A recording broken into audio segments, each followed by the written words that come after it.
The fall of the old gods, humanity's natural separation from its controllers.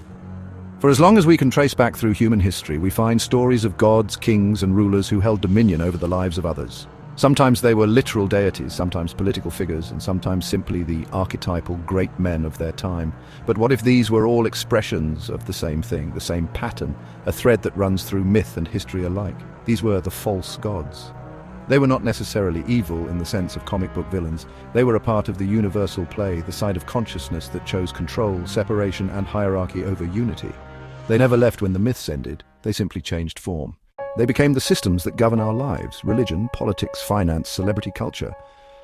They incarnated as the leaders, billionaires, and influencers who have shaped the direction of our civilization. And now, for the first time in history, we are collectively beginning to step out of their shadow. The false gods were master story weavers. They understood that myth shapes reality, so they gave us stories that kept us tethered to survival, competition, and obedience.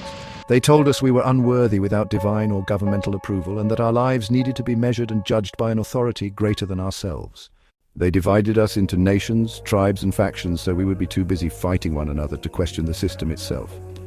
They convinced us that value was something external, that money was scarce, and that our worth depended on what we could earn, build, or own. Most importantly, they taught us to look outside ourselves for answers, to seek gods, rulers, and saviors to guide us, instead of realizing we are our own bridge back to truth. These narratives were powerful, and for a time they served a purpose. Like gardeners shaping a young plant, the false gods pruned humanity into a certain form, guiding the development of individuality and self-awareness. But consciousness does not stay small forever. What we are seeing today, the mass distrust of politicians, the disillusionment with billionaires, and the rejection of celebrity culture is not random. It is the natural result of consciousness evolving past the need for constant external control. It isn't simply that corruption is being exposed, it's that we no longer resonate with the frequency of control. The matrix they built no longer feels real to us, so we are stepping away from it individually and collectively. Consciousness has seen enough, learned enough, and is ready for the next step. As more of humanity awakens, the control systems begin to look absurd, even cartoonish. Scandals, leaks, and failures of authority are not just coincidences. They are symptoms of a deeper unraveling. The old gods still cling to power, often without even knowing why. Most of them are not consciously aware of their role in this cosmic drama. They are simply driven by an impulse to maintain control at all costs. But that power relied on one thing: our belief. When belief is withdrawn, the spell is broken, and that is what we are seeing now. Not just a political revolution, but a spiritual one.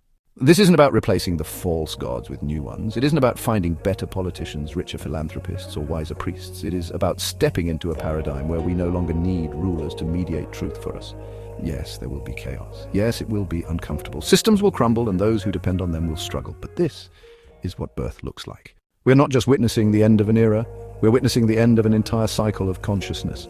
The time of external control is ending. The age of collective awareness is beginning. And the false gods who once believed themselves the authors of our destiny are becoming irrelevant, not through war, but through our refusal to play their game. The awakening is not passive. It calls us to step into our own sovereignty, to question the narratives, rewrite the myths, and create a reality that reflects unity rather than separation. The fall of the old gods is not the end of the story. It is the beginning of humanity's next chapter,